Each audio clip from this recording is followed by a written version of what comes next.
Good evening, members and visitors. Welcome to this meeting of Council at North Norfolk on Wednesday, the 21st of June. I think everyone is with us that we were expecting this evening. Just received 3 apologies from councillors Roy McDonald, Jeremy Punchard and Eric Bardi. Does anyone know of anyone else that isn't with us? No? Excellent. Thank you very much.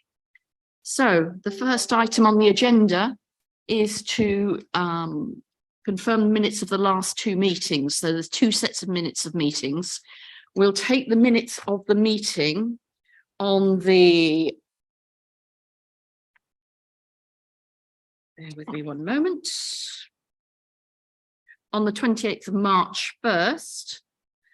Please can I remind members that obviously if you weren't a member of council at that time, unless you were here that evening, you wouldn't be able to vote on those minutes. So just be careful if you were a new member. Okay, so can I have a proposer, please, for the minutes of the 28th of March? Councillor Adams, thank you. And Councillor Heinrich, are you happy to second? Thank you. So can I have a show of hands for all those, please, that are happy to accept those as a true reflection of the meeting? Thank you. That's passed. And then we have the meeting minutes from the first meeting of the new council on Wednesday, the 17th of May, 2023. Does anyone have any comments that they would like to make on those minutes at all? No? Do I have a council? Councillor Sims and I were actually both present at that meeting, but we're not on the list. Thank you. We'll get that amended. Yeah, Councillor Sims is there. Okay, lovely. Thank you. We'll get that amended. Anybody else? No, in that case, can I have a proposer for acceptance of those minutes? Thank you, Councillor Shires. And a seconder, Councillor Toy. Thank you. All those in favour of accepting those minutes? That looks unanimous, or virtually unanimous. Thank you very much. Right. Do we have any declarations of interest from members, please? Councillor Shires. It's non-pecuniary, but I am the County Council member for item 12 for the parish of Wayne and Widlington.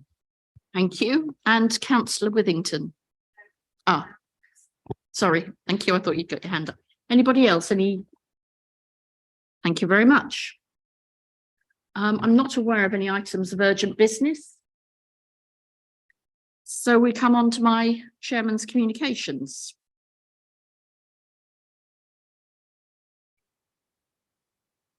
So the very first event of this year was an event that was attended by Councillor Halliday for me. So I was unavailable, and this was the Dam Busters commemoration in Cromer. And I understand it was a very, very enjoyable and interesting event. And I also understand that we have a member of the public who's going to speak a bit more about that event a bit later on in our agenda. So we're not going to linger on it at this point. But was there anything you'd like to add, Victoria, at all? I'd just like to say how moving it was actually, and how we were all very inspired by the flight lieutenant who came up from Lincolnshire, and he really resonated, the whole story resonated with everybody that was there. Thank you very much. Excellent.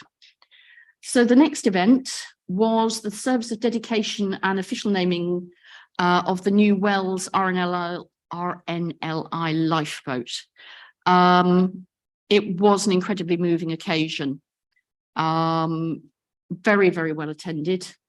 I think we all agree that the lifeboat crews do an amazing job and are very brave individuals. And it was lovely to be able to celebrate the new lifeboat with them, with their chairman. So we were blessed with the presence of the Duke of Kent. And in fact, actual fact, we also had Princess Anne's husband there, Commander Timothy Lawrence was there as well. But I think the day belonged to the crew. and the lifeboat, and it was lovely to see them so excited and so happy. And the very special thing about the RNLI lifeboat at Wells is that in its number, which you can just about see on the side of the boat there, it has the names of lots of hundreds of thousands of, not hundreds of thousands of people, but hundreds of people who all made donations for that lifeboat. A lot of them in memory of people who died during COVID. It was a very personal occasion for me because my mum's on there. So to be invited to that event was very, very special to me. And then we had the very bizarre but quite interesting Lord Mayor of Norwich city service. I say bizarre because I've never heard of Whifflers and didn't realise that George and the Dragon would play such a large part. And I certainly didn't expect to see the Dean of the Cathedral having to fend off the Dragon trying to get in. And apparently he hadn't been told when he was appointed earlier this year that that was going to be part of his duties. And the Dragon was very good at trying to get in the parade and all sorts of things. But it was a very nice event. And it was very nice to see lots of colleagues there as well from other councils. So a lot of you will know James Wright, who's the new mayor of Norwich. And that is all we have been to this month. So we've not turned as religious as Pauline promised we would yet. Excellent. Yes, it is early days. Leaders' announcements. Yes, thank you, Chair. Briefly, so I hope that members have been enjoying their induction sessions. I'm pleased that we've had such good attendance at those and seen such good feedback from members who have attended, but officers have also commented to me that our new councillors are very engaged and asking lots of questions. So thank you to all of you for attending those, and thank you to our officers for arranging and undertaking all of those sessions. I wanted to mention that last week I visited fishery locations in Wells and Morston alongside Robin Walpole, who collects testing samples on behalf of the authority to ensure that those items, that produce is safe for consumption. And very grateful to Robin for allowing me to join him that morning, and fascinating to hear as well from the fishermen their ideas for diversification and sustainability. And you can see how much the work that we're doing supports them. But it did make me realise that as new members, you can certainly find things, functions that we carry out in this council that you probably had no idea that we did. So going out on a boat onto Wells, the other side of the quay there, and onto the onto the mussel beds, fascinating, and wading out into Morston. Very, very interesting people doing this work, and do engage with our officers, and they're very happy to share what it is they do. So go and find something unusual. So work has progressed quickly on the development of the corporate plan as well, and the annual action plan. I think I wanted to thank members of my own group for the engagement and of course the corporate leadership team for working at pace to progress this work. And I look forward to this coming to the next council after the next committee rounds. So that will be, of course, a big feature of the work over the next month or so. That's all I have to say, and thank you for your time. Thank you, Councillor. Okay, I understand that we have a public statement this evening from Mr. Russell. Oh, Mr. Pearce is going to make the statement. Would you like to come to the front, Nigel?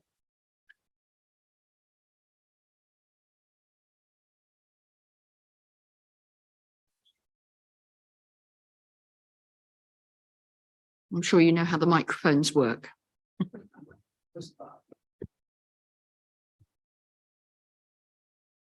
Good evening, members and councillors. Just like to say that there has been, as already mentioned, a Dam Busters commemoration event, which I was very pleased to be part of, on the 16th, 17th and the 20th of May this year. This week commenced on the 16th of May by Cromer Town Council, who flew the RAF ensign in tribute to the raid Operation Chastis. Following this, there was the laying of a wreath at the North Reps War Memorial by myself and Mr. David Russell to remember the North Reps man, Flight Sergeant C.W. Roberts, who perished with his plane flown by Dinghy Young and was among the 52 aircrew who failed to return to RAF Scampton from that mission. On the 17th of May, Norfolk District Council did likewise by flying the ensign, and the thanks do go to Councillor John Toy for arranging this.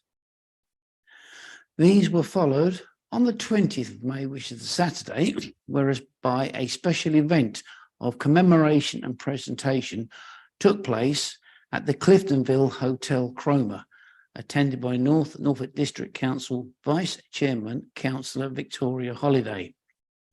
Pilot Officer Brandon Profit represented RAF Waddington. Our local MP, Mr. Duncan Baker, attended, as well as representatives of Sheringham and the District RAFA and Cromer RAFA associations and Cromer Royal British Legion, and members of the public.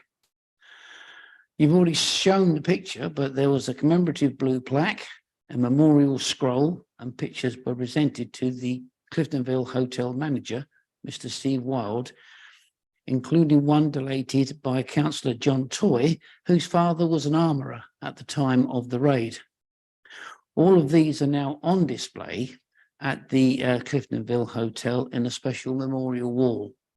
And this is the first, we believe, that's been done in this fashion, and gives a lot of credence to Mr. Roberts, who came from North Reps. Now, special thanks must go to Councillor Victoria Holliday for attending at such short notice. And before I go any further, I do know that Mr. Russell's got a presentation for Councillor Holliday.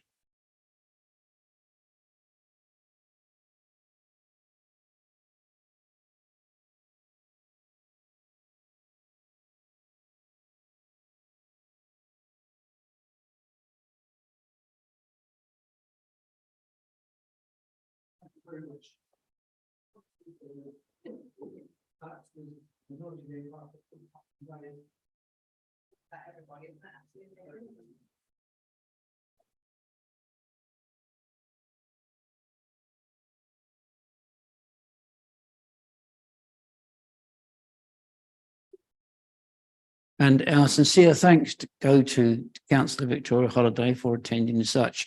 And that presentation shows all 19 aircraft that took part in the raid, of which 8 were shot down, resulting in the loss of 53 men. And a lot of them were under 21 years of age. So also grateful thanks must go to all who made this possible in remembering those who perished, giving us the freedom we so richly enjoy today. And finally, on a slightly sad note, it was regrettable that Air Commodore Jack Broughton could not be there due to his incumbent ill health. Ladies and gentlemen, thank you very much.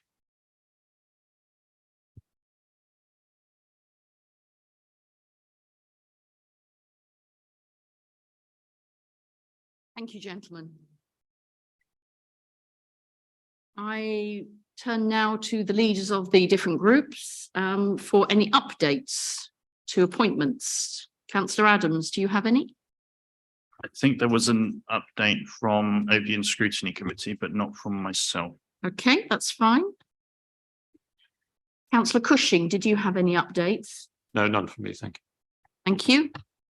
Councillor Fitch-Tillett, I understand you had some. Yes, Madam Chairman, couple of substitutes to advise. Emma Denny is aware. I will be subbing for Councillor Punchard on planning policy and built heritage. And Councillor Punchard will be substituting for Councillor Housden at sustainable communities and a community grant. That's it, thank you. Thank you. And then I understand that we have an appointment from the Overview and Scrutiny Committee. Yes, thank you, Madam Chairman. I can tell you that the appointment was made at our last meeting to send a representative and substitute at the Norfolk Health and Health Overview and Scrutiny Committee. Our representative is Councillor Jill Boyle and our substitute is Councillor Victoria Holiday. Lovely, thank you very much indeed. So now we move on to portfolio holder reports. Does anyone wish to start in particular? Anyone wish to speak on their portfolio? Councillor Withington. Thank you. I'd like to talk about lifeguards in relation to Sea Pauling in particular. Many of you will have seen the reports in the press that a tragedy was averted at Sea Pauling by the quick thinking and courageous action of the RNLI lifeguards operating on the beach there on the 11th of June. They were able to respond to 2 people who were in a riptide and were being taken under. They entered with a board and were able to keep the people afloat until further help arrived from other lifeguards. And then they were looked after on the shore and monitored. On the same weekend, RNL lifeguards also had to attend 2 cardiac arrests, one in Sea Pauling and another in Sheringham. Councillor Harry Blathwaite has been in touch with the Sea Pauling team to convey thanks for their work. However, I would like to ask that we record a vote of thanks to the Sea Pauling team for their quick actions and bravery, as well as all the teams along the coast who are providing such an essential service under the contract with NNDC to provide lifeguards on our beaches along our coastline. I don't think whatever we paid just last weekend has proved that they're very much needed and they're priceless. Thank you. Does anyone have any objection to us writing a letter or recording a vote of thanks to them? No, I think it's a very worthwhile thing to do and should be applauded. Councillor Blathwaite. Yes, I would like to second this motion. The 2 lifeguards are Thomas Owen and Greta Balfour, and both behaved with real tenacity and courage. And I would like to, on behalf of Sea Pauling and Hickling Ward, especially to thank them very much for their quick action. Thank you. Thank you. So is council agreed then? Can I have just a vote that we will record a vote of thanks? I think that's unanimous. Thank you very much. Right. Councillor Adams, have you got anything you would like to say in your report? Nothing to add, thank you. Okay. Madam Chairman, I have a question for Mr. Ringer in respect of the statutory nuisance that's been declared in my ward and my stupid ward, and in particular in Fulmondeston. There is a significant fly infestation emanating from a local poultry farm, which is giving enormous distress to a number of my constituents. So my question is, what is happening about it? Thank you. Councillor Ringer. Thank you very much, Councillor Hankins, for the question. It's obviously not a particularly pleasant time to be living in Fulmerston at the moment with the flies. My understanding is that enforcement officers have been on the site, have engaged with the owners of the poultry business, and further meetings are taking place tomorrow, hopefully to bring about a speedy and prompt response to that. But it is all in hand, and officers are working very hard on that at the moment. Thank you. Thank you. I'm assuming that we are not going therefore to work through each portfolio holder report.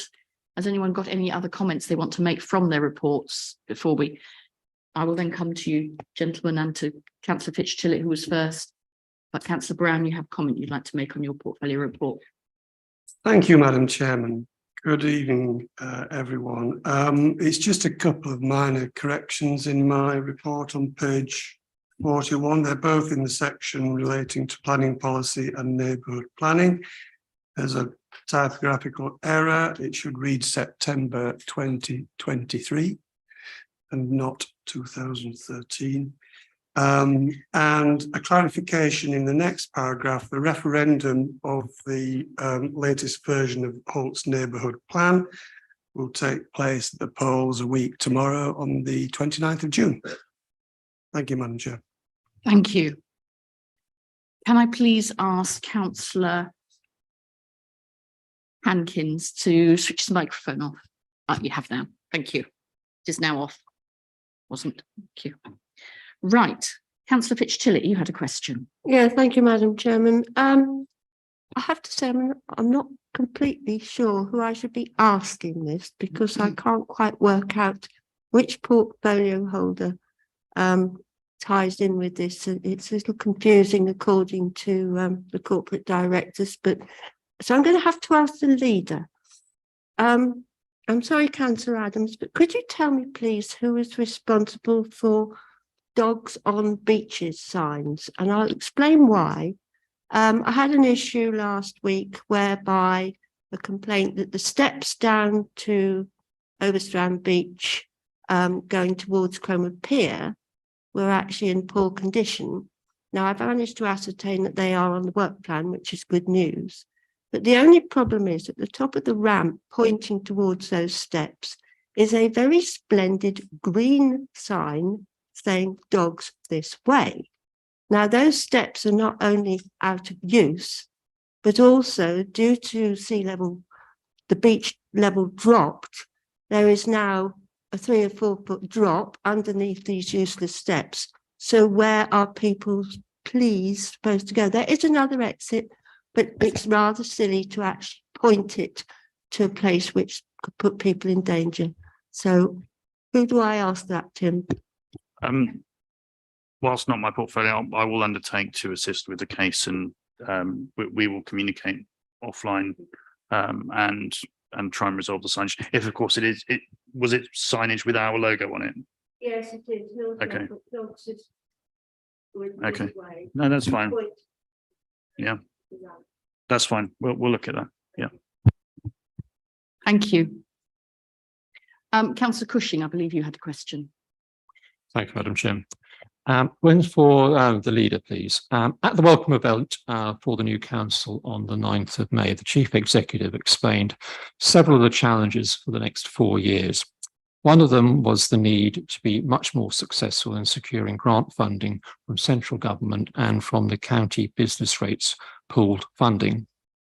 What ideas does the leader have on how NNDC can be more successful in securing badly needed funding and external funding for major game-changing projects around the district? Okay, well, I think we have had some very reasonable success securing outside funding. For instance, I believe we're in the top 10 authorities to secure funding for changing places. Obviously, we are still delivering on that project. Indeed, most recently in Fakenham. In reference to the bids where we weren't successful, Fakenham and Cromer Levelling Up Fund, I certainly hope that we will realise success in future. We've got to, I suppose, look in detail at the feedback that was received. I didn't think it was completely illuminating, to be honest. It showed, I think, overall the allocation of various grants, that towns of our size in terms of population weren't successful in receiving grants. I think due to the size of the population, very, very few places with populations as small as ours receive grants. And I think the only comparable one was the Shetland Isles. So clearly we're not going to increase our population to increase our chances of getting those grants, but we will be seeking to do everything we can to secure outside funding. We've obviously got the Rural England Prosperity Funding now, and you're aware of the business grants that we'll be handing out. Always happy to have a conversation about this in future, but certainly there is lots of work to do needed to secure grants with various challenges we have ahead on redeveloping certain areas. Of course, of our wishes to see sports development in Fakenham. We've got some property challenges in Cromer, but happy to deal with anything a bit more specific if you wish. Thank you. Did you have a supplementary? No, it was a generally open question. I'm not really sure I'm much the wiser on the answer, but anyway, we'll see how it progresses. Thank you. Thank you. Councillor Fisher. Thank you, Madam Chair. A question for Councillor Whittington. Visit North Norfolk. With the pressures on the coastal towns, will it be a good idea that future campaigns can look at further inland attractions for the future?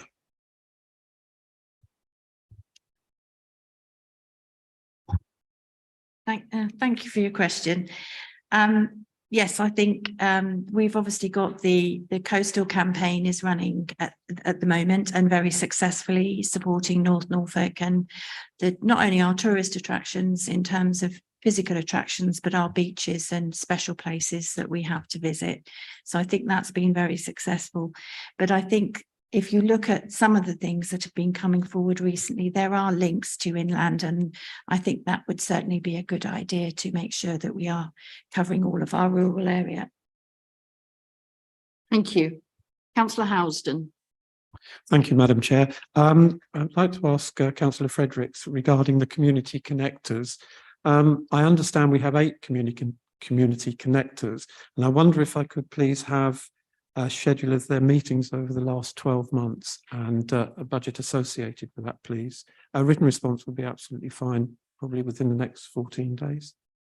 Yeah, that's absolutely fine. I think they're planning on doing the presentation to council anyway on how they're getting on in the district and what they're doing. So I'm sure that'd be fine. Thank you. Thank you. Thank you. Councillor Mancini Boyle. Thank you, Madam Chair. My question is to Councillor Varley, please. First of all, congratulations on your new appointment. This council has declared it will become net zero by 2030. I would like to know why we have not applied for decarbonation grants. Our neighbouring councils have successfully secured in excess of 2 million for their offices and leisure centres. Thank you. Thank you for your kind words, first of all, Councillor Mancini Boyle. So this council is serious about our net zero targets by 2030. We have gone through various funding applications and we will continue to do so. The issue is that this is a very competitive matter. Other councils are bidding for the same funds. So it is very much about putting in quick applications, but officers are working really hard on this matter. And I think, you know, so far we are meeting our targets, and I'm very much wanting to ensure that we continue to strive towards meeting the net zero target and getting any external funds as possible. Thank you. Councillor Toy. Oh, which one? Sorry. Yeah. Me. Sorry. Oh, yes. I think this Was was me. first. Now, look, you can't take over the comedy routine from Mr. Bushicoffer and I. Thank you, Madam Chair, and your mic's still on, Kim. I have a question for Councillor Fredericks. Apologies, Madam Chair, for disrupting things. I'm facing serious and justified challenges on the need for low-cost, affordable housing, and challenging that we must do something to correct this desperate situation. I fully support this and wonder how it will be resolved. Given that in your report there are 571 on the registered housing list, apologies, and only 70 homes expected this year, what is the reality for the other 500 on the list? Thank you. Wow, just an easy one then, John. Thank you. Yes, we are trying everything we can to enable more affordable homes for our residents. And we're coming up against every conceivable block from government. We've got still going on with the neutrality business. We've still got interest rates rising. Apparently there's going to be another rise tomorrow. So how can anyone get a mortgage? I'm just really glad that we fixed our mortgage about 2 years ago. But would you buy a house now on a mortgage that could go north of 6%? This is really difficult times. Inflationary costs, but even private renting. We're seeing, as you can see in my report, actually, you can see the discretionary housing payment. The majority of that, and I mean the majority of it, is being paid to renters that need more money to pay their rents because obviously their landlords' mortgage rates have gone up as well. It's very, very difficult. We're doing everything we can. We're exploring things like buy to rent, but again, you know, these things are impacted by the cost of living crisis. So I spoke to the deputy leader of Manchester City Council the other day, and they're having incredible problems. They've got something like 6,000 people in temporary accommodation at the moment. So they are having the same sort of problems as we are in North Norfolk. So basically, we're chipping away at the mountain. Every day we're chipping away at the mountain. If we can make the difference for one household, if there's anybody out there that can help us with that, some private rented, that would be great. We can secure rent for that year. That would be wonderful. But yes, we are pushing forward with building more affordable housing. And let's hope that those people can actually get a mortgage by the time they're built. Thank you. Thank you, Councillor Fredericks. Councillor Toy, did you have a supplementary? Supplementary, yeah. So could I just to be clear that actually what we need is fundamental change from central government to enable us to truly deliver for people. Yeah, we do. We need a national building programme. We really need a national building programme that is funded. It's a bit like after the war, when it was Homes for Heroes. We need homes to be built on a national scale for the people of this country. All ages. I'm not even just talking about younger people. I'm talking about the elder population as well. They need their specialist kind of accommodation too. So yeah, I would cry out for the government to think about a national building programme. Thank you. Thank you. Councillor Dixon. Thank you, Madam Chairman. The last medium-term financial strategy we saw showed major challenges in filling the budget gaps in the next few years. Can Councillor Shires tell us what plans she has to close those funding gaps, please? Thank you. Thank you, Councillor Dixon. As your group leader mentioned a few questions ago, that we are, well, that the phrase was badly needed funding. So I'm going to throw that out there because we've harped on and on about how national government are pushing for localised taxation in lieu of removed funding. But as you will absolutely understand, that my focus has been on the outturn report. And when we've got the outturn report done and we're moving forward, then I'll be bringing something back to full council of our future plans. Do you have a supplementary, Councillor Dixon? Only to comment, Madam Chairman, we look forward to hearing more in the due course. Thank you. Councillor McLean.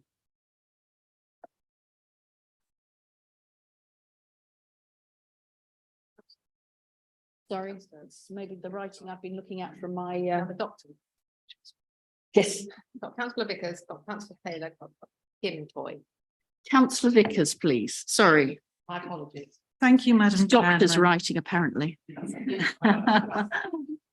Thank you, Madam Chairman. I have a question for Councillor Brown. I'd like an update on what the council has been doing and what it's going to do to secure the future of the derelict building at 9 Norwich Street, which is essentially the high street of Fakenham. It's both an eyesore and a safety hazard because pedestrians have to step into the road to pass it, which is difficult for mobility scooters and parents with pushchairs. I'm sure many of you have heard of the no broken window policy, where if you ignore a broken window, the whole area gradually slides downwards. Well, what we have here is a whole broken house. It's privately owned, so I realise it's a difficult case, but it has been dragging on for simply ages, and the residents of Fakenham are sick of the sight of it. What are the next actions that the council is going to take, and the timetable associated with these, please? Thank you. Thank you, councillor Vickers, for your question.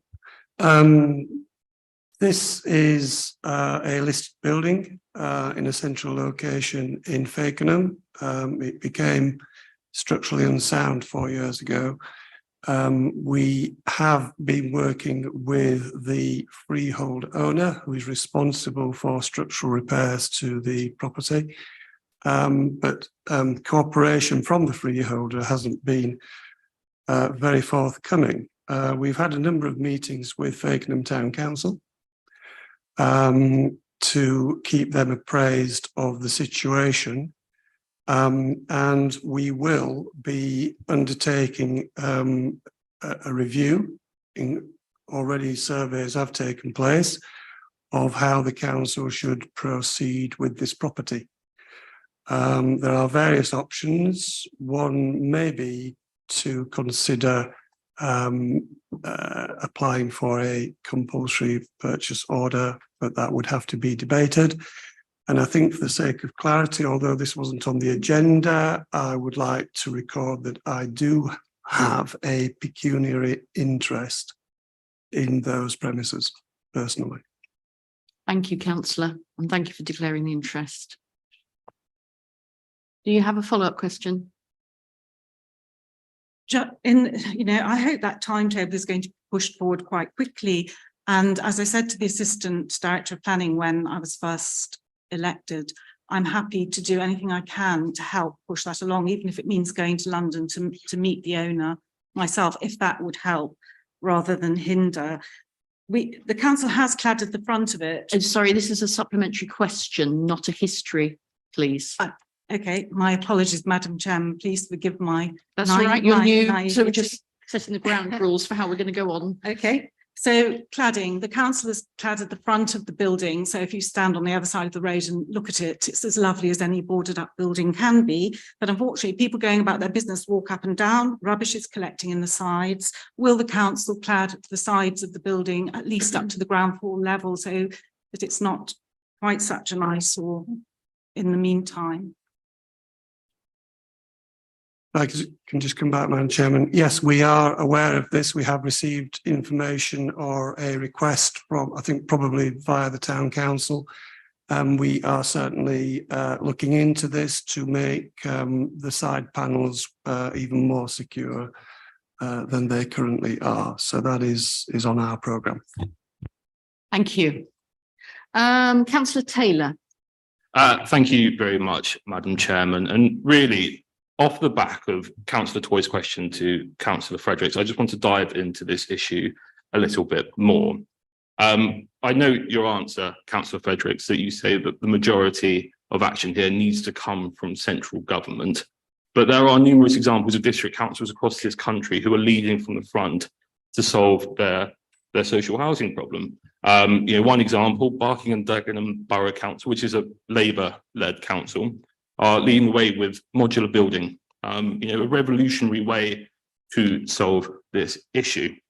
As some further context here, I recently met with Victory Housing, who of course is our largest social housing provider, and they told me that this backlog, as it stands now, is going to take a decade to clear.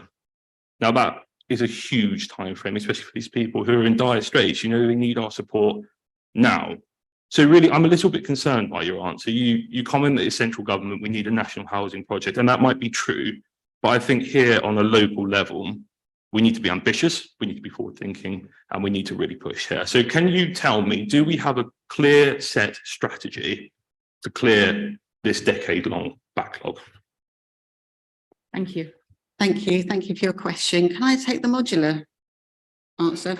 And also, we are quite unique as a council, as we don't have any land. This is probably our number one problem. So we've got a couple of car parks, but there's nowhere to put modular buildings. even the land out here is actually leased to us. We don't own it. So that's, you know, I'm looking at every sort of situation and every solution. So yeah, there's that, unfortunately. We will have a housing refresh strategy coming to you, so you can have a look at that, because when it was written and I took over as portfolio holder 2 years ago, it was we had a clear vision, a clear plan, and then everything went south. Everything changed overnight. So we need to look at that. We need to look at the actions that we've done. We need to bring forward more actions so that we can actually make a big dent. And this year, I think we've got about 60 affordable homes coming along line, which is great for a small authority. So I am talking to other authorities and getting their ideas as well to see what we can put in the pot for North Norfolk. And as you know, half of our district's in the water anyway, and we've got sand. So it's a very unique challenge in North Norfolk. But believe me, every single situation and piece of land, and as the Cabinet will tell you, every piece of money that I can sniff out goes towards housing. I'm quite tenacious. So I'm committed, absolutely committed to bringing more affordable housing. I can vouch for that from when I was leader. Can I just quickly ask, when should we expect to see that report come forward? Okay, so we're working on the refresh, and that's probably going to come to you probably in the autumn now. So yeah, what we're doing is we're collating data and seeing where the situation is now, because it's just constantly a moving feast, isn't it? So that's what we're doing. I had a discussion with the assistant director this afternoon about it. So yeah, I'm pushing that forward, and help is always gratefully received. My inbox is always full and open. So please, you know, this isn't a one-person solution. I'm just open to your views and voices. Thank you. Thank you very much. And I can tell you she was after modular housing back when she started 2 years ago. Councillor Toy. Kim. Thank you very much. This is directed towards Councillor Withington. In your report, you mentioned worky quads, which, yeah, sounds very original. But could you clarify to us as to how that's going to help the council countryside team with its sustainability? Thank you. Yes, it's an interesting piece of kit that they are extremely excited to have received, and they've all done their training on it now, as I said it in the report. Sadly, I'm not allowed to have a go because it looks quite a lot of fun. It's going to transform things for them in terms of their work in the green spaces in the parks. And the investment in our countryside management team is very important. Obviously, it's our community health and well-being, but these green spaces provide our means to increase our biodiversity. And obviously climate change is behind this as well. So it's really important that this team is able to focus on sustainable working. And it's importantly going to enable them to deal with much larger pieces of timber safely, and also without including costly contractors all the time to come in and get things done. But it also enables us to use a sawmill, which is coming on stream, and we can then build our own benches, we can build our own woodland furniture, all those kind of things, which obviously help to bring down the costs and enable us to do more, which is really important with the green flag spaces. And I didn't realise this until I got this portfolio, that blue flags have a set of criteria and we have to meet those, and that's that. And as we know, you either get it or you don't. But with the green flags, we have that set of criteria, but we have to make year on improvements. And it's things like this that will help us to make those improvements because we can improve the amenity in our parks, we can improve, you know, the amphitheatre that's gone into Holt Country Park and things like that. So it's really important for us that we can do that, and it also helps us to create revenue because they can now increase the amount of firewood that they sell. So it's all about the cyclical economy and making them more revenue based, and it's really, you know, one piece of what appears as a bit strange kit actually has a transformational value. So very important. Sounds very interesting. Maybe we could get a picture so that we will understand a bit What with better. me on it? No. Nice try. Right. Councillor Housen, I'm sorry, but we've run out of time and you have had a question. It is one question per member.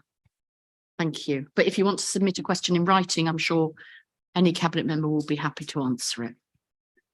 Thank you. Right. So now we move to recommendations from cabinet from the 5th of June. And I understand that Councillor Ringer is going to speak to us about this item. Thank you. Thank you very much, and good evening, everybody. Before I introduce this report, I just want to take a second to say that as a new portfolio holder, I've been really astonished by the dedication of the team of officers here, particularly those who've been working on the waste contracts in what is quite a challenging period. So thank you to them. This report outlines the requirement for allocation of capital funding for the purchase of 2 new refuse collection vehicles. These vehicles are intended to service the council's garden waste and trade collection requirements. The collection of garden and trade waste is a statutory obligation for the council, although it is one for which the council can levy a charge. The council has seen significant uptake in these areas over recent years. Garden waste subscriptions have increased by around 1,000 per annum since the 2016-2017 financial year, and over the same time frame, trade lifts have increased from 88,000 per annum to 130,000 today, an increase of some 50%. Currently, 64% of our trade waste collections are completed as part of domestic rounds. Whilst in some circumstances this is expedient, for example, holiday lets who have a conventional 240-litre bin, it can also place additional strain on those crews, increasing their likelihood of having to tip more frequently or running out of time to complete. It is therefore expected that these purchases will improve the level of service across the board. In line with contract requirements, these vehicles will be owned by NNDC and acquired in part through borrowing. It is proposed that these vehicles are required for a combination of previously agreed funding from vehicle capital budget to the tune of £65,000, revenue contribution £50,000 from performance failure deductions in the year 2021-22, and newly agreed borrowing of £335,000. Subject to final negotiations with Serco, it may be possible to utilise performance management framework deductions from the financial year 2022-23 to further offset the cost of one or both of these vehicles to further reduce the need for borrowing. This request has come about because of our success in attracting garden waste subscribers and increasing our trade waste lifts, the latter being one area where we operate in a competitive market. That we find ourselves in this position, having gone through COVID and now the cost of living crisis, is testament to the strength of the local economy against a challenging national backdrop. Some concern was raised previously about the timing of this report, and although I think we all agree that it's not necessarily ideal, we have the opportunity to make the most of Serco's pre-allocated build slots with the vehicle manufacturer. This means that we should get approval from council tonight, we can expect to acquire these vehicles late this year.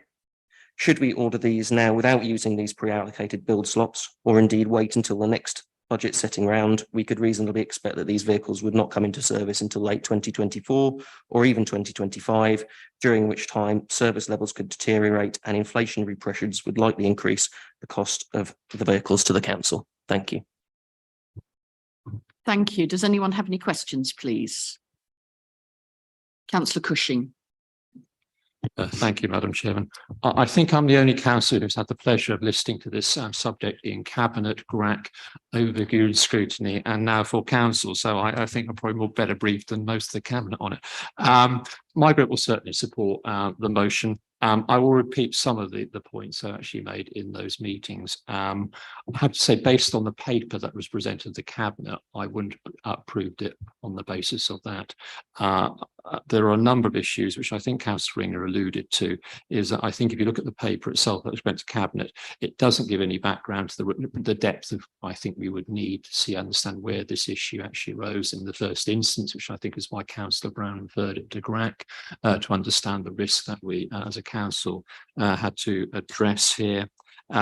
Also particular concern is actually how we're going to pay for this. And I think if we look at the paper that we got down, it's a relatively brief table of where money might come from. And I think in instances like this, we need to be absolutely crystal clear where how we're going to pay for this down to the penny, where we expect to come from, what the impacts of that's going to be. Is it extra borrowing? How much more we're going to pay? Are there other options that could be used in terms of financing that? So I fed that back to the Cabinet, fed that back to the officers, hope they'll take that forward in future, because obviously anything that comes forward is, in the day, it's taxpayers' money. We're the custodians of that. So I think we've got to be absolutely rigorous about that. At the end of the day, my group will certainly support it. Okay, thank you. Thank you. Anybody, sorry, Councillor Penfold, and then Councillor Toy.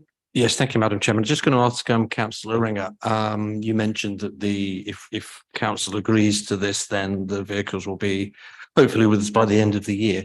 Are you confident that we can maintain a good service given all the factors outlined over the next 6 months up until that point?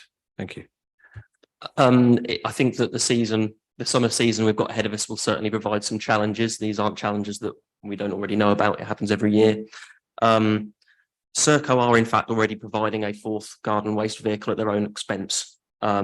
This is a short-term fix to meet the demand that we have on that in particular. So on that particular level, it should be sustained. But that's obviously, this is not something that they would be able to provide for us forever, which is why we need to make a decision on this as quickly as we possibly can. Thank you.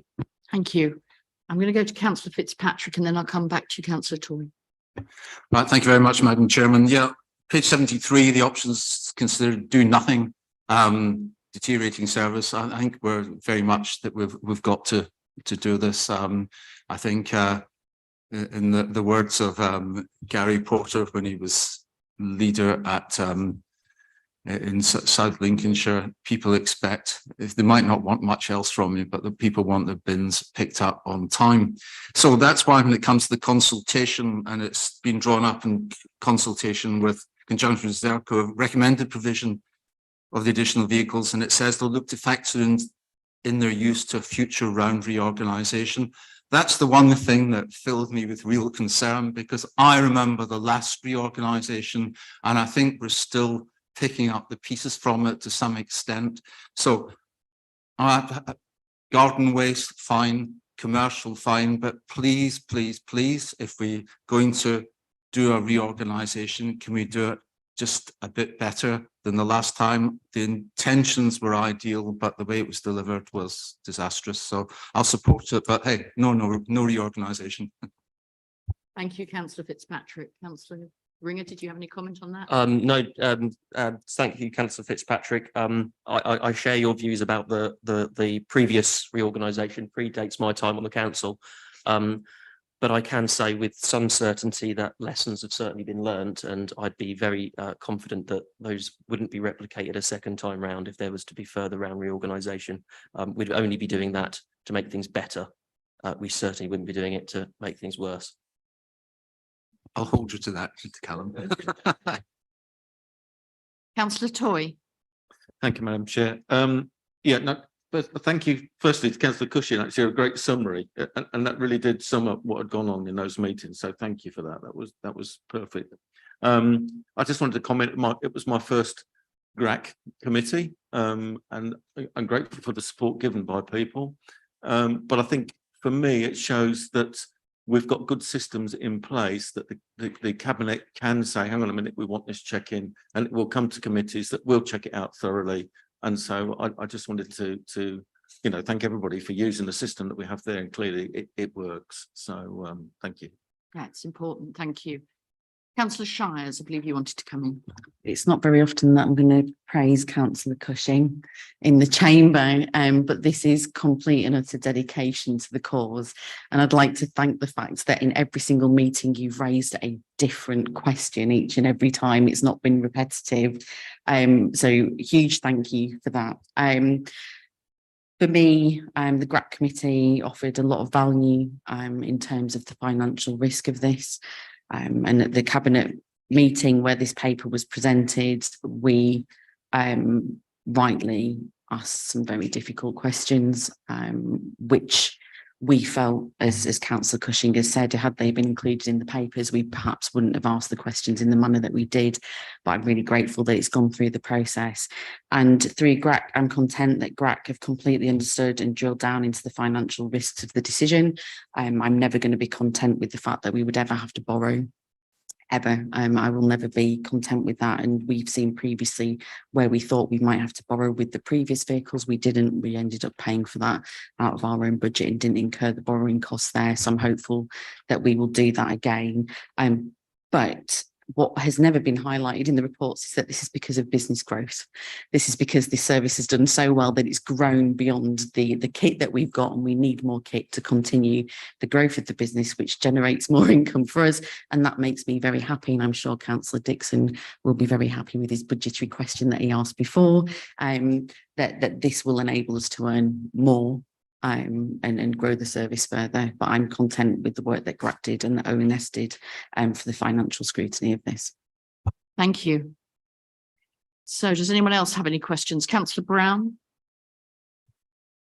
Thank you, Madam Chairman. Yes, thank you, Councillor Cushing, for your comments. And as I was cited in those comments, I'd just like to make it absolutely clear that I did refer this to governance, risk and audit, and therefore to overview and scrutiny. I attended the audit committee meeting as an observer. Unfortunately, it was out of the county and wasn't able to attend overview and scrutiny last Wednesday, otherwise I would have done. But I just want to make it clear, for the avoidance of any doubt, that in doing so, I'm not in any way undermining this report. And I thank Councillor Ringer for his maiden presentation and his maiden report to full council. And I just want to reiterate actually what Councillor Shires has just said. She's sort of beaten me to it in a sense. Well, that's fine. That's fine. I'll see you later. We are a victim of our success, basically. This will wipe its face in revenue terms because we're successful at offering competitive trade waste rates and brown garden bin rates. And we clearly don't want to get into a situation where we are pressurized with missed bin collections if we don't order these units. It's probably a little bit immature in terms of ordering units which are clean units in biodiversity terms. But I do note from the report in section 8 that the vehicles are capable of being converted to hydro-treated vegetable oil or HVO at a later date when world market prices reduce in that respect. But obviously our geography makes it challenging to order electric charged vehicles at this particular time. But we are hopeful in the future that we can resolve that. Thank you, Madam Chairman. Thank you. Does anybody else have any comments? In which case, Councillor Ringer has proposed this. Do we have a seconder, please? Councillor Shires. All those in favour of this motion, of this recommendation from Cabinet, sorry. I think that's unanimous. Thank you very much, everyone. Okay, so we move to recommendations from the overview and scrutiny. Councillor Dixon. Thank you, Madam Chairman. There was just one recommendation from overview and scrutiny at our last meeting, and you've just been discussing it. So I don't think I can add any more to what's been said. Okay, thank you very much. Right. So we move on to item 12 on the agenda and the Witton renaming of parish item. Councillor Adams. Thank you. I clearly don't have much more to say because I think it's all set out in the agenda, and clearly this is a request from the parish itself, and I would support the recommendations as read. Thank you. Thank you. Does anybody have any comments or questions on this item? Councillor Shires. I didn't want to jump in front of the local member in case the local member wanted to speak first. Does the local member wish to speak? Thank you, Madam Chair. I was really perplexed when I saw this because I've always known it was Whitton and Ridlington. But that's what it is. So obviously I support this. Thank you. Councillor Shires. Thank you. Some members may remember, and it possibly relates to item 13, that in 2019, this council supported the continuation of Whitton and Ridlington to be named Whitton and Ridlington, the parish, when their parish council didn't work out and we reformed it as local members. It was quite apparent then, as Councillor Porter said, that it is Whitton and Ridlington. Everybody knows it is Whitton and Ridlington, and there's always been support, and even the parish council renamed themselves to Whitton and Ridlington Parish Council. As the county member, I have been consulted on this, and I gave my full support as county member, and as a previous parish councillor for the parish, I would give my support as well. Thank you. So it having been duly proposed by Councillor Adams, and if no one else wishes to speak, do we have a seconder? Councillor Porter, do you wish to second as the local member? Thank you. In which case, can we move to the vote, please? Thank you very much. That looks like it's unanimous again. So it's now Whitton and Ridlington, as we all thought it was anyway. At least it's official now. Right, so item 13. I believe Councillor Adams, you're going to speak on this item. Not at any length, as read, but I will say it's sort of subject to or a sort of fallback position if the parish council do indeed manage to get the number of representatives that they need to reach a quorum. That said, we need this as a fallback position. So, I mean, subject, of course, to the agreement of the local members potentially mentioned. I appreciate that might not be what happens in the end. I'm happy to propose this to be accepted. Thank you. There is a slight amendment, I believe, on this item. Yeah, that's what I'm trying to cover, and that I understand that it won't Shall I necessarily. read what Sure. I've got here in front of me for council? So there is an amendment in respect of this report to full council concerning Salthouse, and it's the electoral services team has been made aware that there are potentially 6 interested persons from within the parish who are interested in serving on Salthouse Parish Council. With this in mind, the electoral services team feel the best course of action is to run a further notice of election in the parish to invite nominations for the 5 vacant seats on the council. This provides for better democracy as should the reported 6 nominations be received, we can allow the electorate to decide on who represents them. If less than 6 are received, the parish council would once again be in a position to operate having reached quorum levels. However, keeping this in mind, they would like to ask that full council do approve the request to allow for a temporary appointment to be made to the parish council, which could then be enacted should they find themselves in quorum at the close of the nomination period stated within the proposed new notice of election. Does that make sense to everyone? Everyone clear? Good. So, do we need a proposer for the amendment? Can I have a proposer for the Councillor Adams and a seconder, Councillor Spagnola? Thank you. So could we vote on that amendment then, please? All those in favour of the amendment? Unanimous.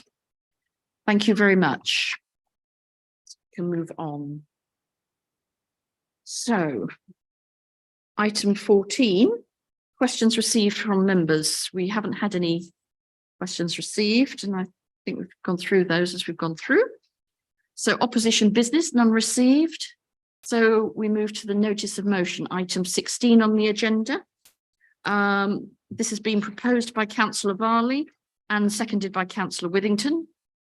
Councillor Varley, are you going to speak now? Yes, Madam thank you. Chairman, Madam Chairman, before we go, can I just make clear that we would like to make an amendment to this motion, which I assume in practice would be debated before the Substantive motion. Yeah. Thank you. Just for a moment, I believe that's the case. No, I have not received this substantive change, Madam Chairman. It's not substantive, Jane. Well. Amendment.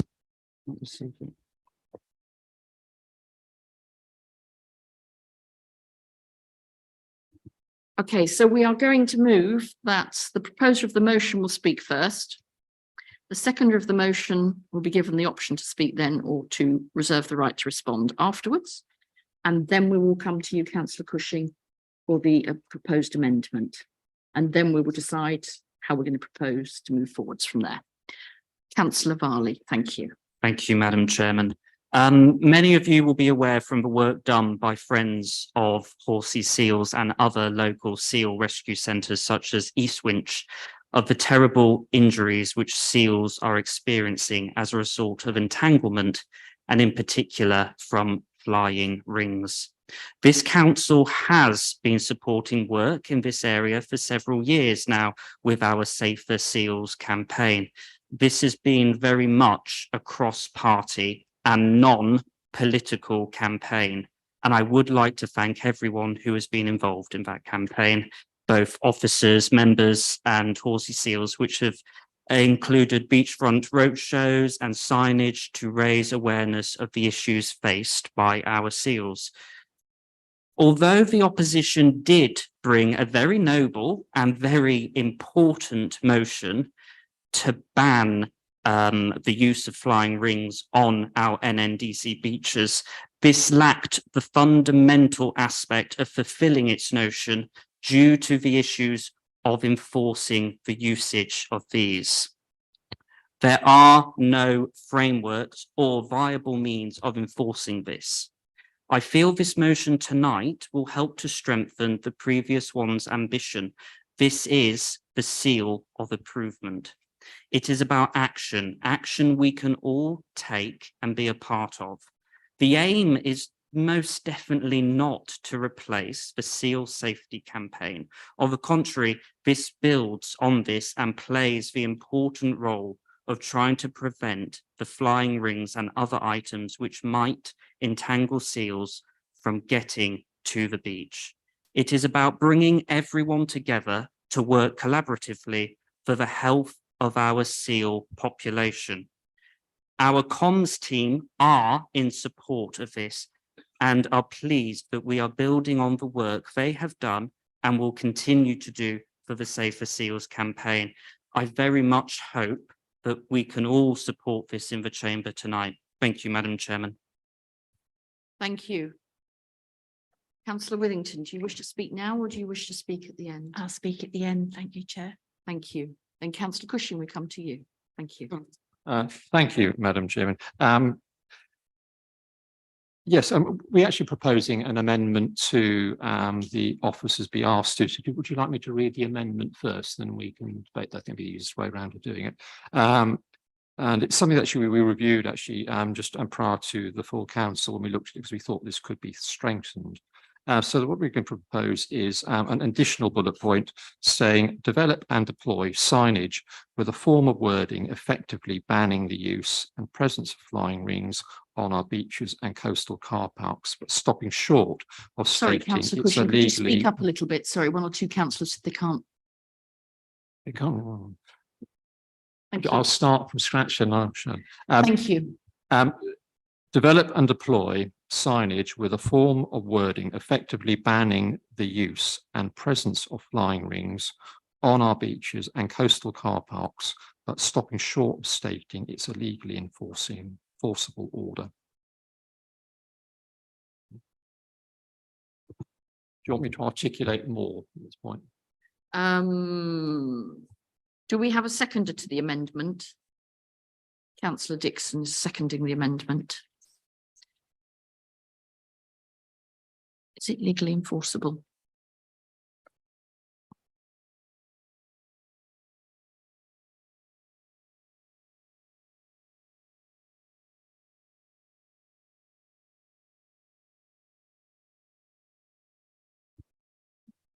Would anybody like to speak on the amendment? Councillor Cushion, you've got something else you'd like to say on this? Yeah, I'll just say, I'll give it a little bit. So effectively, we have unity on the fact that we all want to improve and reduce the risk to seals. So whatever happens regardless, my group will support the motion tonight. So we're not looking to cause further dissension on that. But as Councillor Varley correctly stated, my group presented a motion last December calling for the banning of flying rings on our beaches. That was actually following the example of the Borough of Kingsland and West Norfolk, our neighbouring authority to the west, which did ban it. And though it doesn't actually may not necessarily be legally enforceable there, that's not something which unduly concerned them. And I have to say, since that point, I haven't heard any comeback on that authority for the fact that they have simply banned that. And actually ban it, actually it makes it simpler, but actually our amendment doesn't actually go that far. But I do think the key thing is around the wording. And I think if people see a sign when they go onto any of the properties or the beaches or any of the car parks, coastal car parks, and see that, I think that's a message that will hit home. When you get into the detail, you could well put a sign up there showing a seal with a ring around its neck or something which have a graphic impact on anyone looking at that, which should surely deter anyone from ever buying these dreadful things in terms of doing that. So I think what we're trying to do here is actually add some teeth, bit of bite to the motion that is presented to us. We all want the same thing and the same outcome here. We're not looking to create any division in terms of that matter, but we think this is something that would help in terms of doing that. Thank you. Okay, thank you. I've got Councillor Housden was one of the first people to cite. Thank you, Madam Chair. When this motion came before, I abstained on a number of grounds. Seals are not endangered. The grey seal is 157,000 as a minimal estimate around our coast, and that doesn't include Ireland. And of the common, we're at about 55,000. If you do the research, you will find that pollution by PCBs is the main damaging factor, along with fishing nets, and then tourist disturbance and pressure. I think you have to consider, we've just discussed the housing situation, and I certainly would not like to see any significant amount of management time put towards this. Councillor Fitch-Tillett was instrumental in getting this district council into the marine environment motion for the ocean, specifically designed to hit plastic. We might want to suggest to various shops around the coast to stop or restrict the sale of these, but we are not restricting the sale of plastic buckets. We're not restricting the sale of plastic crop shoes, soft drinks, and everything else, as well as toxic barbecues which go on the beaches. So whilst I will support this motion tonight, I think it is far, far more important for this council to understand the wider pollution implications, that this is not an endangered species, and that this really should not take vast amounts of management time and consume money this council cannot afford. Thank you. Thank you, Councillor Housden. I have Councillor Blathwaite and then Councillor Penfold. Yeah, just a quick update for Councillor Housden. The motion for the ocean was passed over a year ago, and we, as a council, agreed to revisit after 12 months. Unfortunately, nobody did the maths and worked out there was an election. So there will be an update from officers regarding our progress with the motion for the ocean. I do not disagree that perhaps this isn't an area where we can enforce, and I have no objection to signs. I would just like to say there is no ceiling to our ambition. So let's seal the deal for the seals. Thank you very much. Thank you. Councillor Penfold. Thank you, Madam Chair. Just a few points. I think Councillor Housden is right that it is a bigger picture that we need to bear in mind here, but I disagree. I'm getting a bit of feedback. I think just because something isn't endangered at present doesn't mean that we shouldn't care about it and we shouldn't protect it, because very quickly things become endangered. You take your eye away and that can happen. So I think it's a good motion. I do like the amendment, and I think I did mention that back in December, that signage as forceful as it could be would be a good thing to remind people, to raise awareness. It doesn't have to be just about the seals. It might just then start to trigger a conversation or a thought process about these wider issues. So I would certainly support that amendment as far as it can go in terms of its wording. And obviously we need to think carefully about what that would say. Thank you. Thank you, Councillor Penfold. Anybody else wishing to speak on the amendment before I go to Councillor Dixon, because I understand you're seconding it, Councillor Dixon. Is that correct, Councillor Dixon, that you're prepared to second the amendment? Yeah, so I'll come to you at the end. Councillor Brown, then Councillor Shires and Councillor Adams. Councillor Barley. Thank you, Madam Chairman. When I was a law student, we used to be told that trespassers will be prosecuted was a sign that was in effect a wooden lie, because trespassing is a civil matter and not a criminal matter, although some people have stretched the meaning of prosecution to include both as decades have gone by. Now, I thank Councillor Cushing for his proposed, or his group's proposed amendment. We're very much on the same page with this, to be perfectly honest, but my concern here is that if we're putting up signage that we can't enforce, there's a wider consequence to the authority.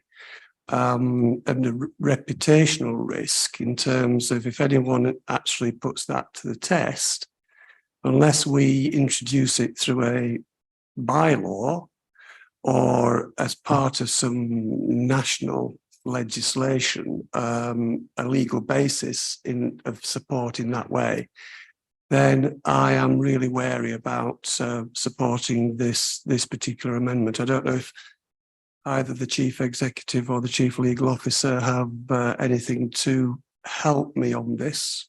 I may be completely wrong, but I would welcome their opinion. I think it's the correct position that at the moment we don't have any enforcement powers. There's no law that I'm aware of that we could use if we were to put up such a sign and someone breached the requirements not to use flying discs.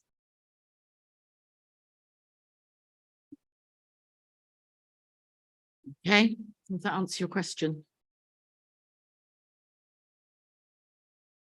Okay, Councillor Shires. Thank you for the clarification on the law. That's possibly made my next comment less important. I was wondering about obviously this is going to be me for the next however long you can bear listening to me. I was wondering about the financial implication of suggesting that we employ more people for enforcement, but as we know that it's not lawful, that's not a point I need to make. Councillor Adams, please. I don't think I've really got much more to add beyond what both Andrew and Cara Jordan have said. I mean, I think, though it has been said that we all do want the same thing, I would like to see a ban of these items from the beaches, but we are unable to do that, sad to say, either via public space protection order or bylaw. There's no means of doing so. So I would be concerned about putting signs up that are not enforceable or indeed subject to challenge. And hopefully in the long term, an opportunity does present itself to take the action here in terms of the flying rings, but perhaps, as Nigel Housden has said, other forms of plastic pollution on our beaches as well. Thank you. I was going to say, one of the things I've seen other councils around the country is recycling bins at the end of things like their piers. call buckets and spades when people are going home because no one wants to really take them home with them. And that would be a good idea, especially in a cost of living crisis, I think, for families that can't afford them and their children could enjoy those items and keep recycling them. Councillor Toy. Thank you, Madam Chair. Just while we're talking the legal aspects, can someone explain to me the difference then where we can ban dogs on the beach, but we can't ban these rings? What's the difference? Do we have some sort of protection order or? Yeah, I think there's a protection order in Yeah. place, but Councillor Adams has Thank you. signalled. Just from my understanding, thank you. So, I mean, I've had a lot of conversations with officers about this because we were keen to try and find a way forward. It's been explained that there isn't one, but the reason public space protection orders and bylaws are not applicable is that they're really meant to protect people rather than animals. So, for instance, there's an impact on people as a result of dog fouling. So that's the sort of short answer, really. Thank you. Thank you, Councillor Adams. Councillor Taylor. Thank you, Madam Chairman. I think I just want to take this back to the first few words of this amendment, which is develop and deploy signage. And I think that's really key here. I understand that, the advice from the monitoring officer is that this isn't legally enforceable, but I mean, my point of view, and of course, this is a developing process. It would go through these stages.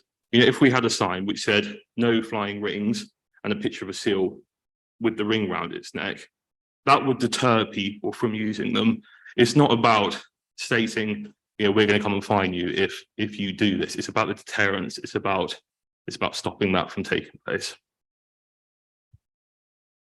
Thank you.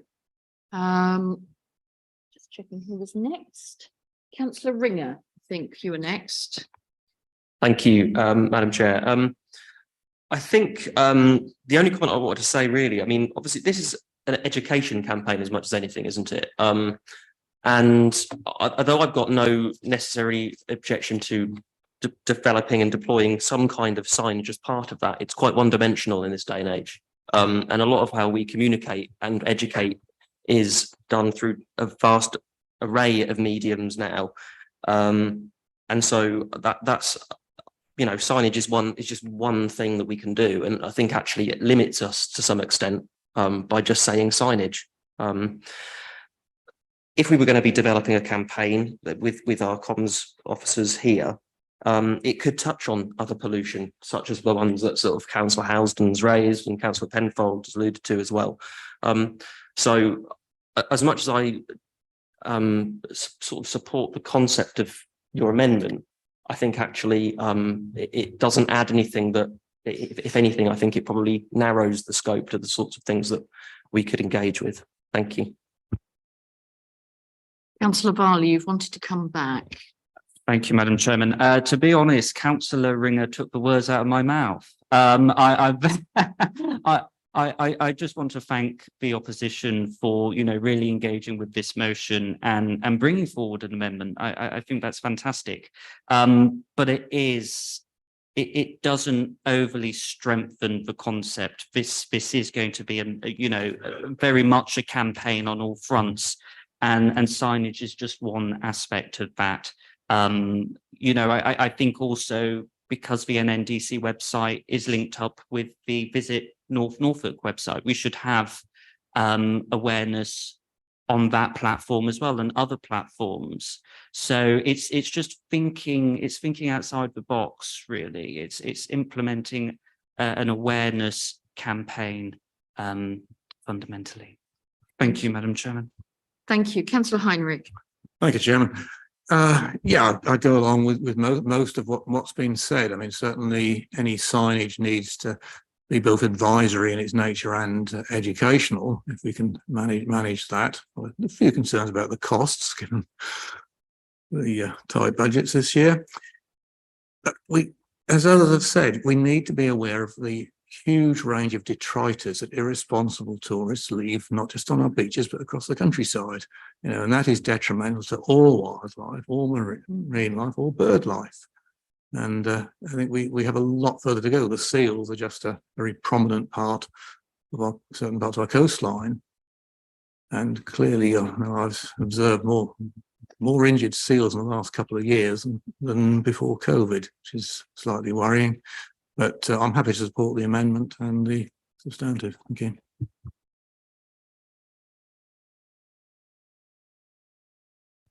I was at Hornsey over the weekend actually, and they have very, very effective signage already over there. And maybe an idea if we contact Great Yarmouth Borough Council and have a look at exactly what they've already got. It's very good.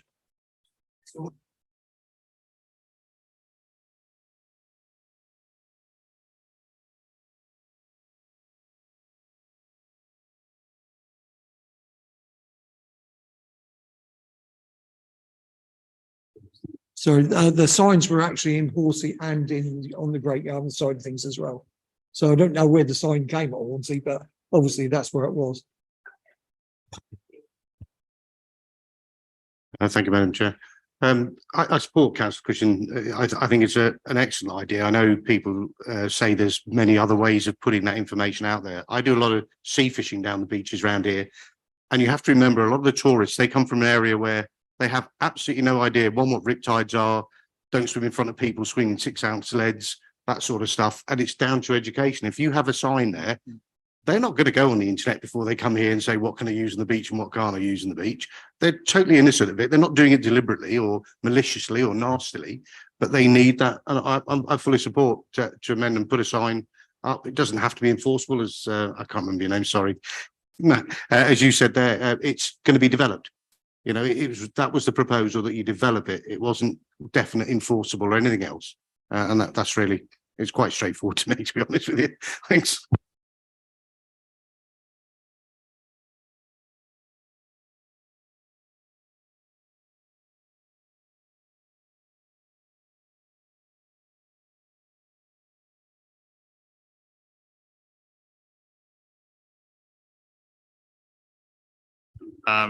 It's not the substantive item, so therefore she can, yeah.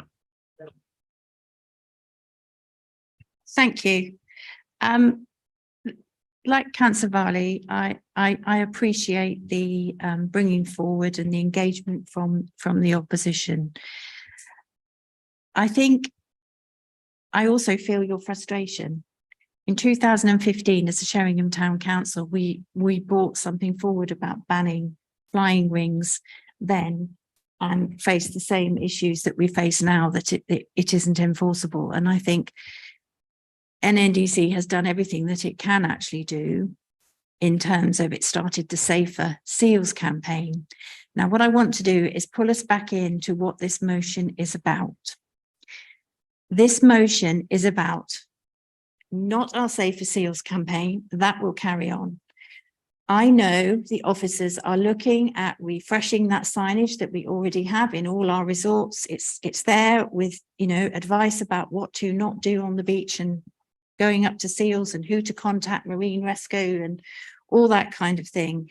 They know that needs refreshing and they're going to be doing that. So we're not debating that today. That is continuing, and they are looking. I mean, this is the kind of wonderful image we were looking at in 2018. I think this came out, but we know we need more, should I say, graphic images to portray, you know, it's not a cuddly little seal that's, you know, just playing with a frisbee around its neck, actually showing what the impact of it is. So that signage campaign and all of that work, which, you know, we must thank our officers for really getting on board with on social media, and lots of different platforms. That's gone on, and we've worked really closely with Horsey Seals and East Winch in developing those campaigns.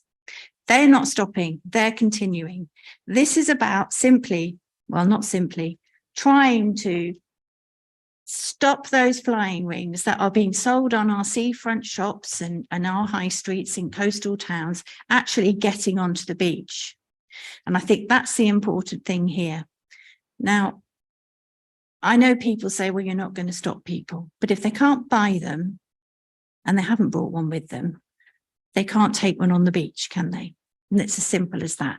And that's what this motion is about. It's about trying to set up a campaign which will encourage businesses to not sell those items. Now, I was involved in, and still am involved in, Sheringham plastic aware spa. We don't have a spa in Sheringham. That's just a big con, but we do have Sheringham Plastic Aware. And we went round the businesses and asked them not to sell certain products and to reduce the number of plastic items that they had.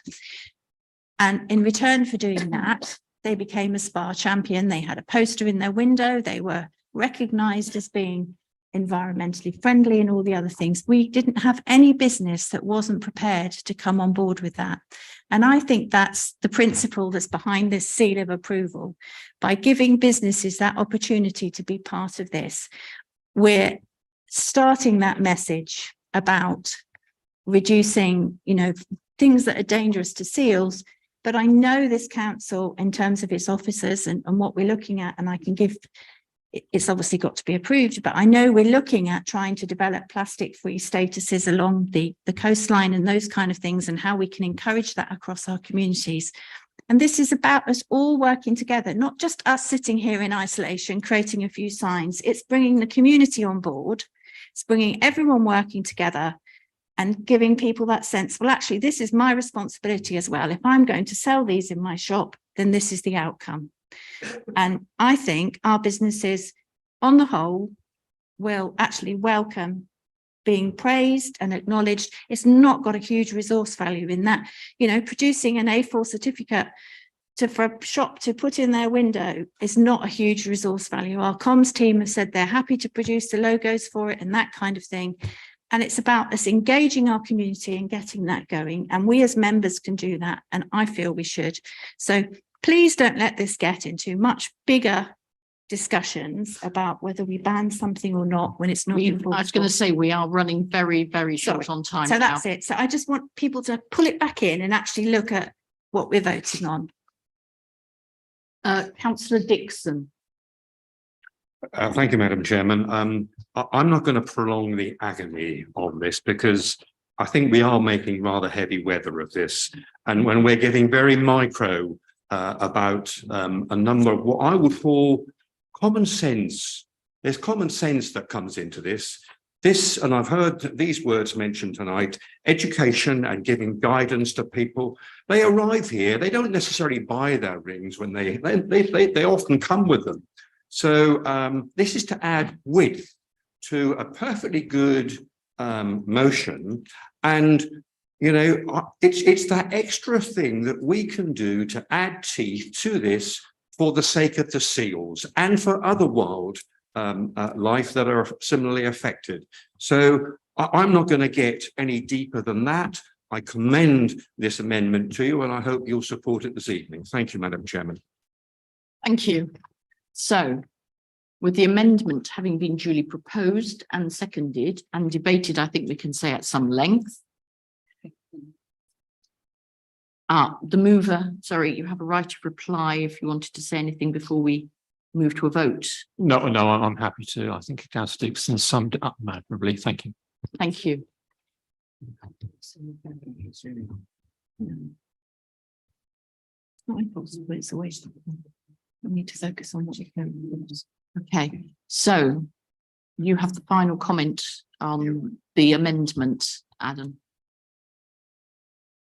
Thank you, Madam Chairman. I mean, I think I've said it already. I just appreciate the engagement the opposition has had on this motion. I think it's really important we're undertaking this discussion tonight.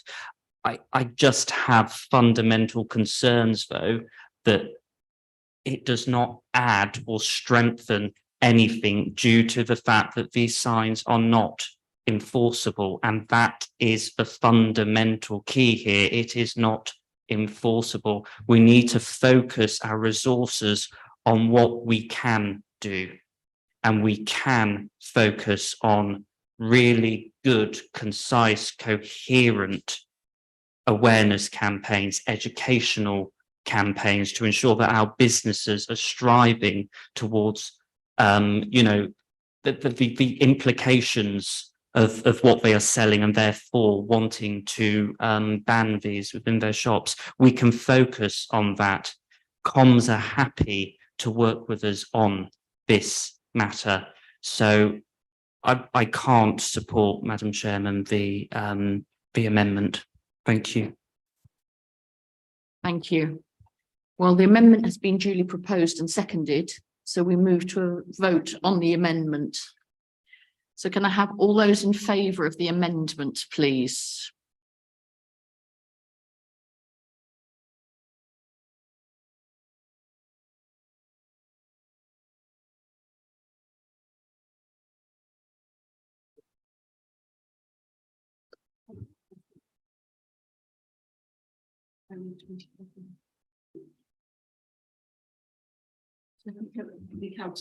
Can we put the hands up clearly again, please? For the amendment.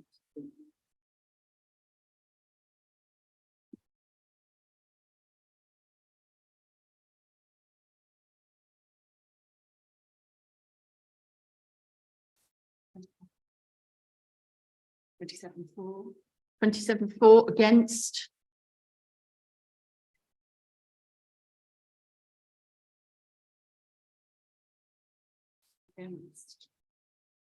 So the motion is abstentions. One. Therefore the motion's passed. The Amendment is passed. Yeah. And so now that becomes the substantive motion. We vote on the substantive motion, but that is the next. Right, so that has become the substantive motion. So we now vote on the substantive motion. Councillor Shires, is it something brief? Yeah, I just want a point of clarification. It's not lawful for us to ban or to enforce a ban on these. I just want to doubly check that we're saying we're going to ban it, but it's not lawful for us to enforce a ban. I think the wording of the amendment was to develop and deploy signage with a form of wording effectively banning flying rings, but stopping short of enforcement. Banning. So it's developing. Can I just get clarification from the leader of the opposition as to what the amendment is, just so I'm fully aware whether or not we're voting to do something we can't lawfully do? Please. Madam Chairman, haven't we just debated this at length now? I mean, if you didn't clear up, if that wasn't clear in the first instance, I'd have thought that the request ought to be made prior to us taking the vote on it. Can we just hear it once more, please, Councillor Cushing? So everyone in this room is very, very clear before they vote. And then we will come to you, Councillor Fitzpatrick. I've not forgotten. I'll, if you like, I will repeat the. Thank the you very amendment much. for that one. So it is develop and deploy signage with a form of. Can we listen, please, if Councillor Cushing's reading? Develop and deploy signage with a form of wording effectively banning the use and presence of fly rings on our beaches and coastal car parks, but stopping short of stating it's a legally enforceable order. Thank you. Stopping short. Right, Councillor Fitzpatrick. Right, thank you, Madam Chairman. Just to pick up the point Councillor Houston made about seals not being protected. I fully appreciate that, but you know, we're actually expected to trap and dispose of rats humanely. So something like seals, people expect them to be treated with some degree of dignity. But I fully appreciate his point that should we be spending time and excessive money on this? And we've debated an amendment tonight, and you know, they say imitations in sincerest form of flattery. Well, what is the point of this motion? Because actually, sorry, we need to wrap up, Councillor Fitzpatrick, because this isn't debate time now. I'm told this is time to be moving to the vote. We are out of time. So we haven't actually debated the substantive motion. We're out of time to debate the substantive motion. My understanding was that it was spoken about during the main debate.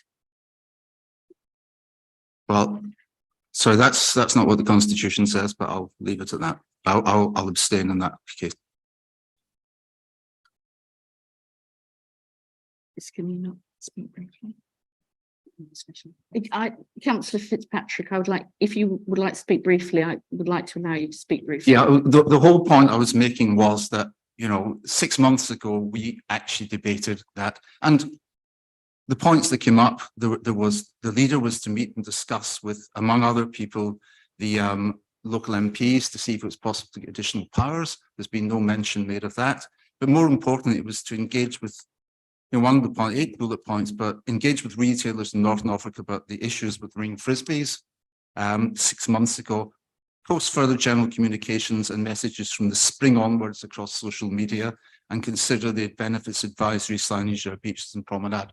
Well, today's the first day of summer. Spring has gone, and we've just brought it back, and we've debated, and we ran out of time to actually discuss the substantive motion. If that's good use of time, as pointed out by Councillor Houston, I disagree. I think it's really important we do things, but let's not talk about it. Let's just do it. Patrick. Right. I think we have thoroughly debated. And it's time to move to the substantive amended motion. Does Councillor Withington not get to speak to?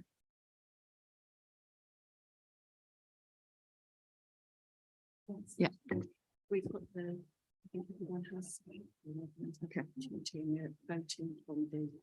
Okay, so we are now voting on the amended motion. Okay, and I think it's been read out clearly. So, Councillor Dixon, you're seconding that? Can all those in favour please show?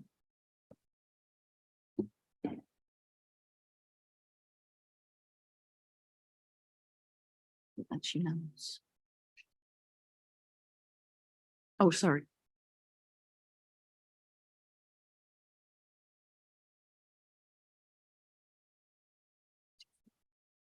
Okay, thank you. All those against? Any abstentions? Thank you, Councillor Brown. Thank you. So that motion is passed. Right, apologies for the process there. So we have no exclusion of press and public. Our member of the public has already left anyway. And we have